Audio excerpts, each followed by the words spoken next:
Hi, I'm Rikki Arundel, the founder of the Professional Speakers Association, and in this video I want to talk about how to engage the power of your story when speaking online.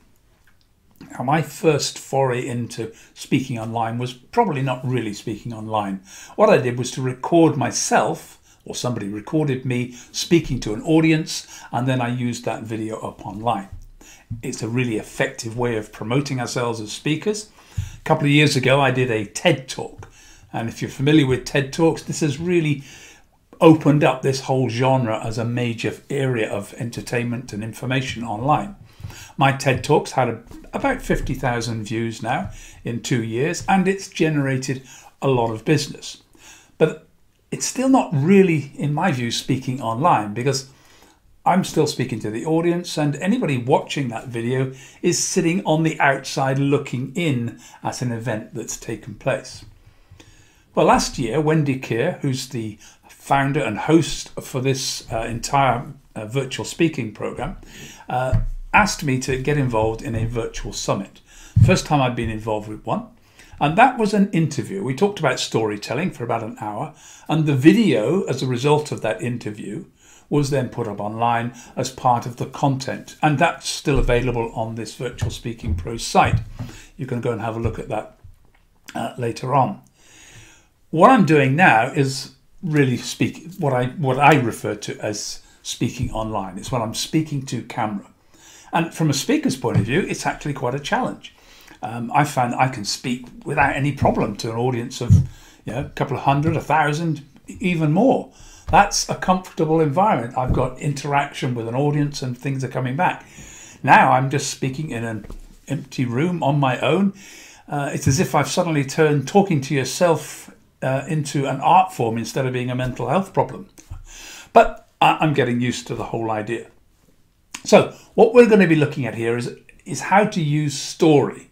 Because what I found was that trying to speak to camera, I used all sorts of ideas. I thought, well, I'll try and memorize the speech, and that didn't work because I kept forgetting it. And I thought, no, I'll put it on a teleprompter and I'll use that. No, that was an absolute nightmare. It became stilted and stale.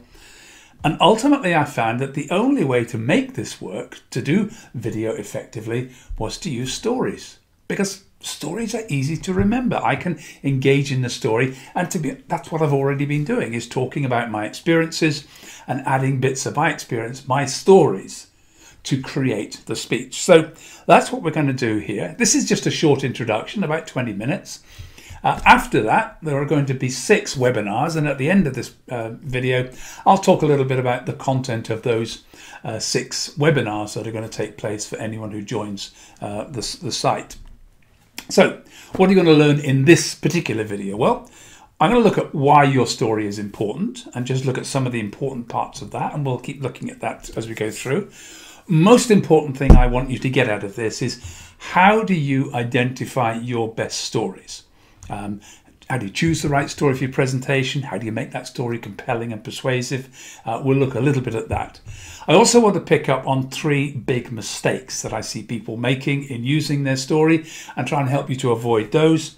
And then we'll look at a final thing, I say, at what we're going to be doing in the webinars. So let's start with why your story is so important. And I mean your story as opposed to any stories.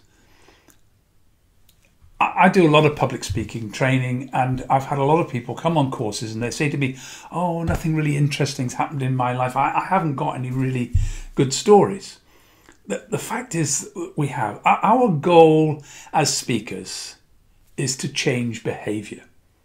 We all want to, in some small way, change the world, a little bit at a time. Now, we do that by inspiring people, by informing people, entertaining people, persuading people. Those are the big goals of speaking. And much of that comes by just simply relating how we tackled some of the problems in our life. Because you can guarantee, if you're talking to an audience, I don't know how many people are going to be watching this, but I can guarantee there are 1 or 2 people who are going to be sitting thinking, wow, that's just the problem I'm facing right now. Oh my God, that's just what I'm having to do. And learning how I overcame a problem is going to give them some inspiration, or give you some inspiration for how to overcome the same problem for yourself. And yeah, I don't just present, I'm an avid watcher of TED Talks. I'm constantly watching Udemy courses and anything I can to get that information to help me in this whole area of learning, because trust me, speaking online I think is a very steep learning curve. So my goal in this thing is to encourage you to use your story more effectively when you're speaking online. And particularly, I think one of the things that's important is it helps to establish your right to speak. By telling your story, you're telling people the challenges you've gone through. And once I understand that you've dealt with, you've worn the t-shirt, you've dealt with the problems that I'm facing, that tells me you've earned the right to speak about this and I can learn from you. It's the part that of the Aristotle, the Greek philosopher, had three great proofs: ethos, logos and pathos, and we're going to look at those a little bit later. This first part of the importance of your story is this ethos, the credibility. It's helping people to understand why you have the right to speak, and that's one of the most important reasons for using your story. I'll come back to some of the other aspects of your story and its importance a little bit later on, but let's first of all just look at how you can get some of those great stories in place. The people tell me they haven't got interesting stories. The simple way to track this is have a look at your life. Just draw out a timeline of where you started from and where you are now. Now, I will guarantee pretty much 99% of the time that where you are now isn't where you thought you were going to be when you started out. I certainly am nowhere near where I thought I was going to be going. Now, let me tell you a little bit of a story, just to give you some idea about this. In 1968, I failed all my A-levels. I had been taking science A-levels and I was planning to go to university to take engineering because that was what my dad had done and it looked like a great thing.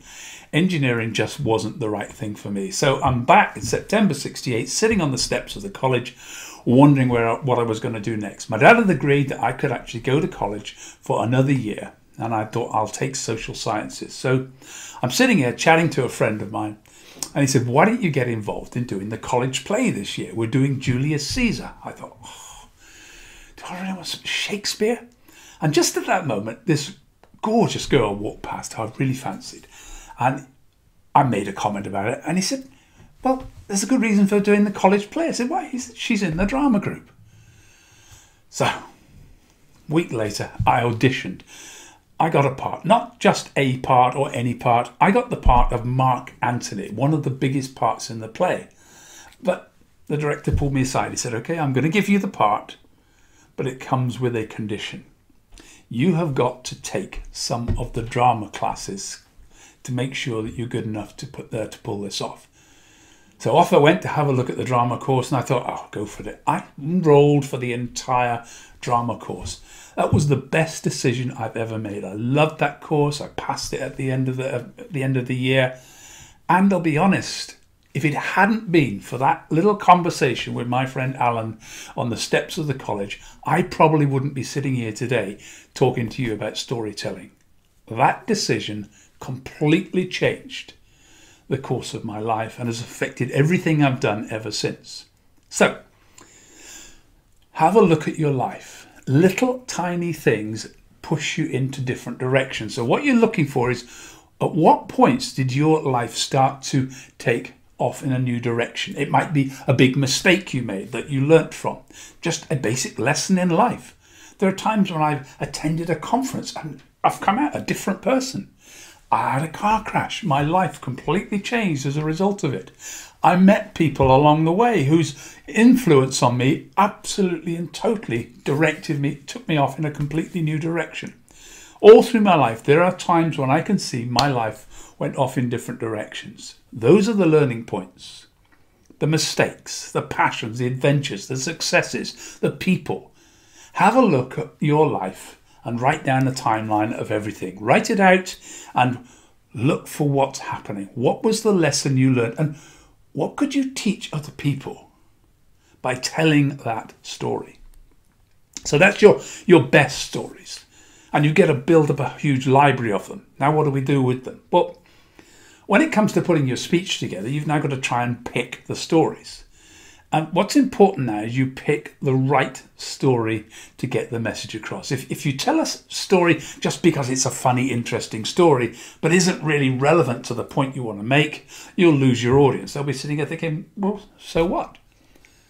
So, picking the right stories, the key is begin with the message. What is the point you want to make?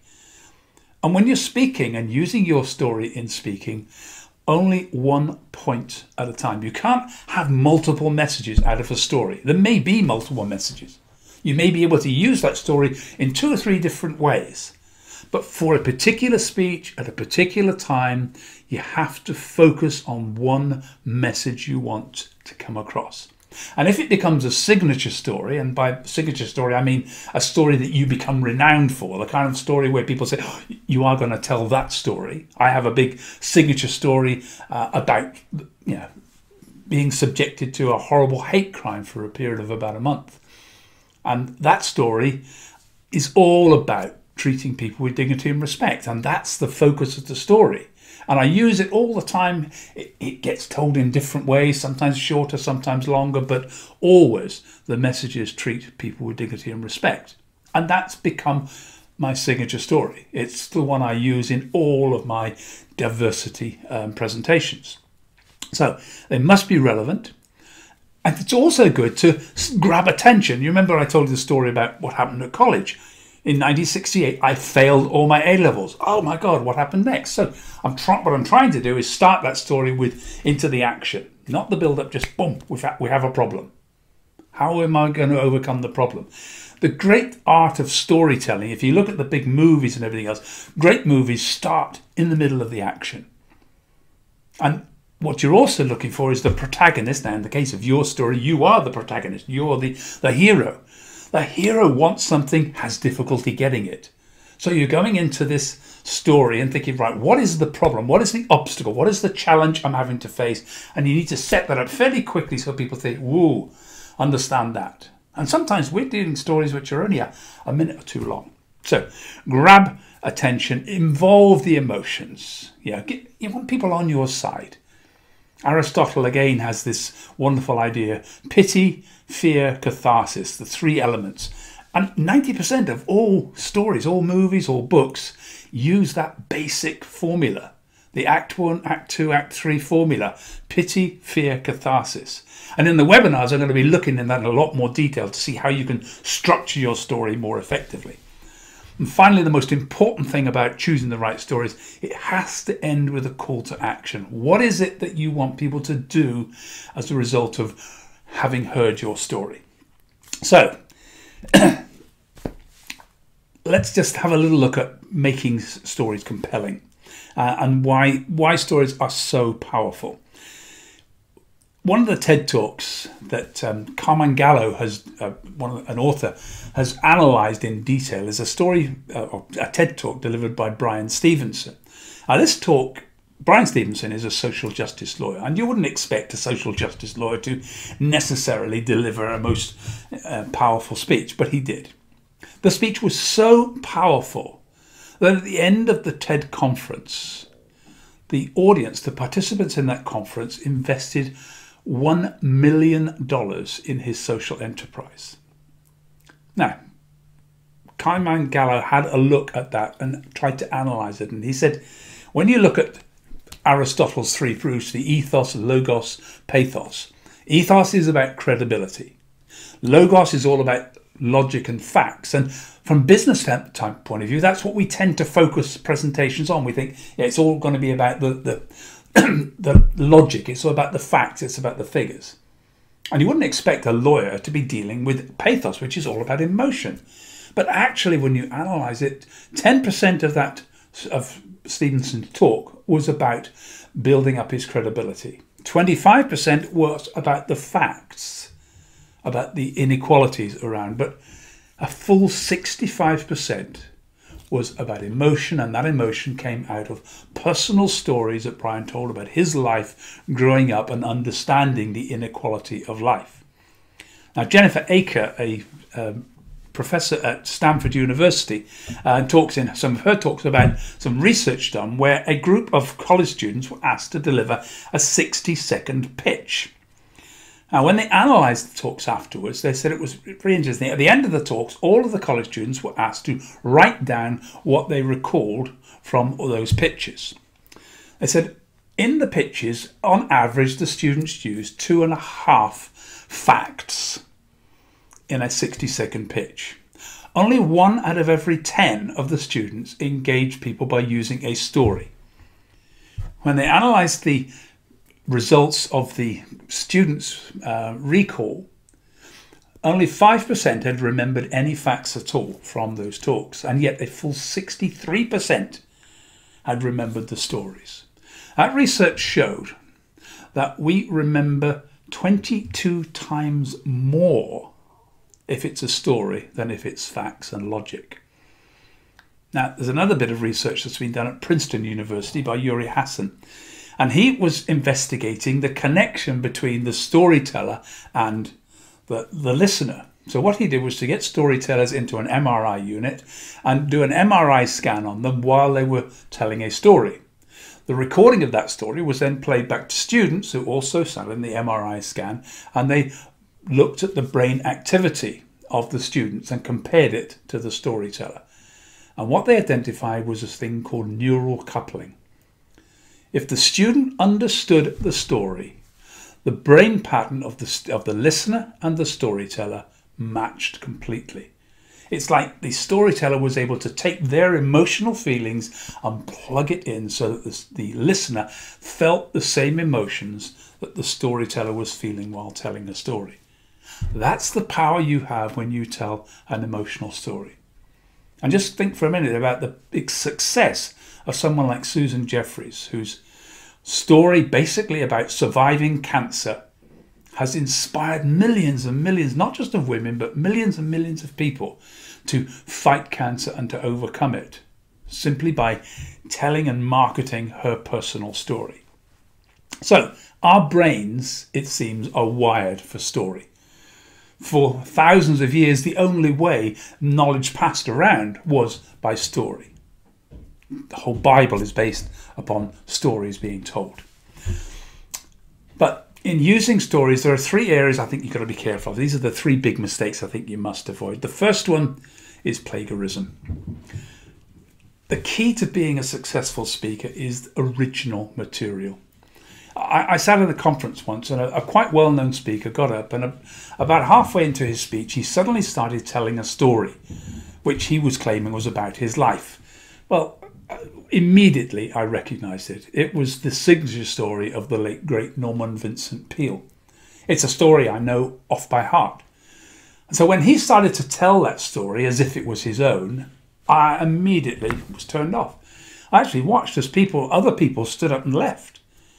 It completely destroyed his reputation.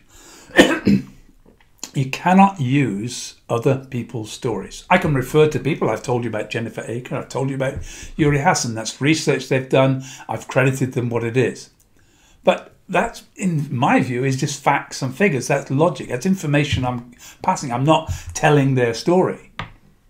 I'm telling you my stories as we go through. My story about what happened at college was my story. It was my personal story. It's unique. Nobody else has had that story. It's my way of expressing a thing. Somebody else might tell you the same message, but use their story. It'll be a different talk.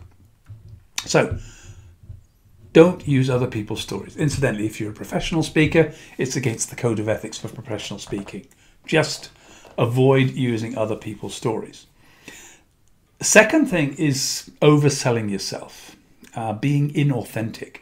I was listening to an audiobook recently, and almost every couple of minutes the author gave himself a plug. And initially it was just subtle, people he knew, people he'd met, but eventually I got to the point, it was so irritating that he kept on and on and on, plugging himself, telling how great he was. I thought, I've got it. And actually, no, I haven't got it. I don't believe you anymore. I lost all credibility for this author. I've stopped reading the book, deleted it. Now, it's probably a great book. He's probably a great coach. But I'm sorry, I can't listen to it because it's just constantly plugging things. It's the same when somebody sends me something and all the time they keep trying to plug, sell for something else. Don't do that. Be authentic. Don't oversell.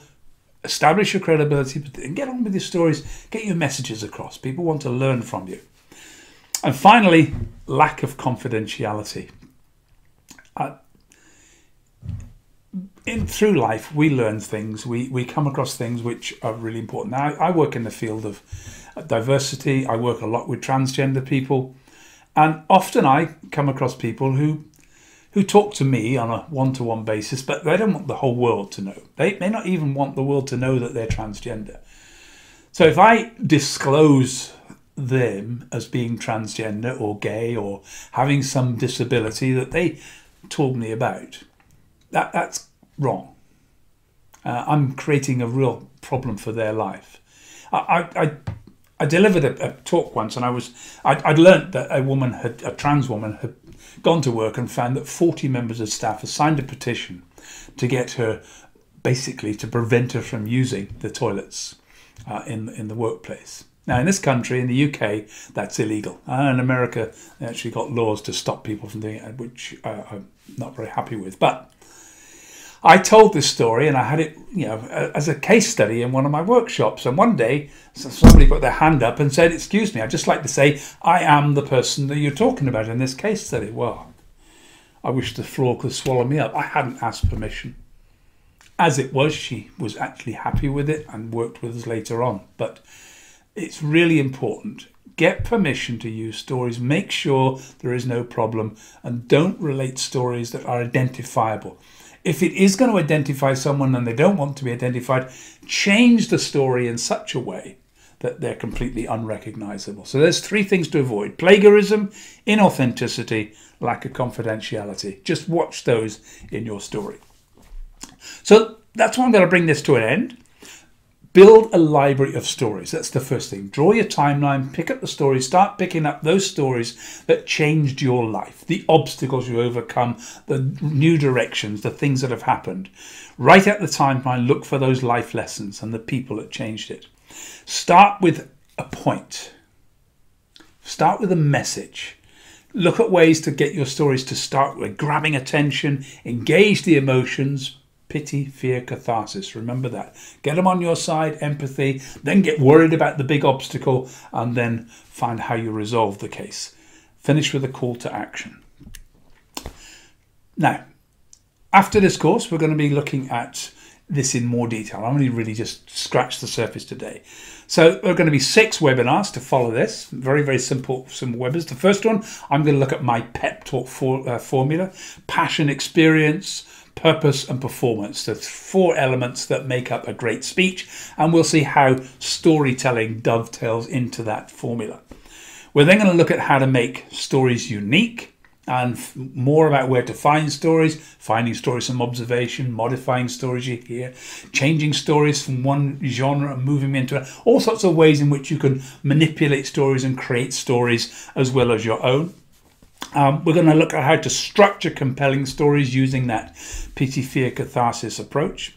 We're going to try to find ways to make stories more memorable. Get you to work on how can you get that message so that people take that away and can't forget it. And one way is to actually make the point the title of your speech.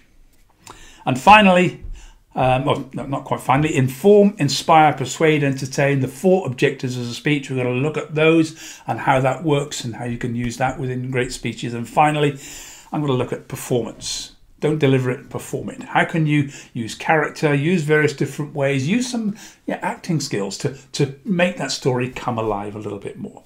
So there we are. That's the whole basis of this talk.